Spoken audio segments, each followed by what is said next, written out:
ನಮಸ್ತೆ, ಎಜೆ ನ್ಯೂಸ್ಗೆ ಸ್ವಾಗತ. ಸರದಿ ಉಪವಾಸ ಸತ್ಯಾಗ್ರಹ Arsikere. South western railway Maddur union Arsikere ಇವರ ವತಿಯಿಂದ ತಮ್ಮ ಬೇಡಿಕೆಗಳನ್ನು ಈಡೇರಿಸುವಂತೆ ಒತ್ತಾಯಿಸಿ ಸರದಿ ಉಪವಾಸ ಸತ್ಯಾಗ್ರಹ ರೈಲ್ವೆ ಸ್ಟೇಷನ್ ಮುಂಭಾಗ ಜರುಗಿದೆ.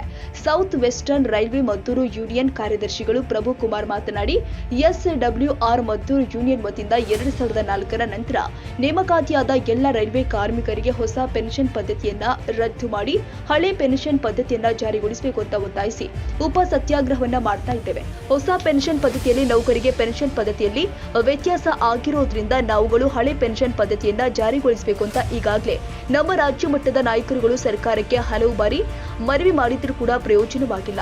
ಹಾಗಾಗಿ ಈಗ ಉಪ ಸತ್ಯಾಗ್ರಹವನ್ನ ಮಾಡ್ತಾ ಇದ್ದು, ಸರದಿ ರೀತಿಯಲ್ಲಿ ಉಪವಾಸ ಸತ್ಯಾಗ್ರಹವನ್ನ ಬೆಳಿಗ್ಗೆ 9ರಿಂದ ಸಂಜೆ 5ರವರೆಗೆ 3 ದಿನಗಳ ಕಾಲ ಹಮ್ಮಿಕೊಂಡಿದ್ದೇವೆ. ಸರ್ಕಾರ ನಮ್ಮ ಬೇಡಿಕೆಗಳನ್ನ ಈಡೇರಿಸುತ್ತಿದ್ದಲ್ಲಿ ಮುಂದಿನ ದಿನದಲ್ಲಿ ಉಗ್ರ ಹೋರಾಟ ಮಾಡುತ್ತೇವೆ ಅಂತ ಹೇಳಿದ್ರು. ಇನ್ನು ಪ್ರತಿಭಟನೆಯಲ್ಲಿ ಮದ್ದೂರ್ ಯೂನಿಯನ್ ಅರಸೀಕೆರೆ ಶಾಖೆಯ ಅಧ್ಯಕ್ಷ ಆಲ್ಬರ್ಟ್ ಅನಿಲ್, ಓಪನ್ ಲೈನ್ ಶಾಖೆಯ ಅಧ್ಯಕ್ಷ ರಾಘವೇಂದ್ರ, KS ಖಜಾಂಚಿ, ಶಿವಶಂಕರ್, ಶಶಿಧರ್ ಕುಮಾರ್, ಶೇಷಾದ್ರಿ, ಗಣೇಶ್, ವಿನಯ್ ಕುಮಾರ್, ಹರಿಮೋಹನ್, ಮೀನಾ ದಯಾನಂದ್ ಮುಂತಾದವರು ಭಾಗಿಯಾಗಿದ್ದು.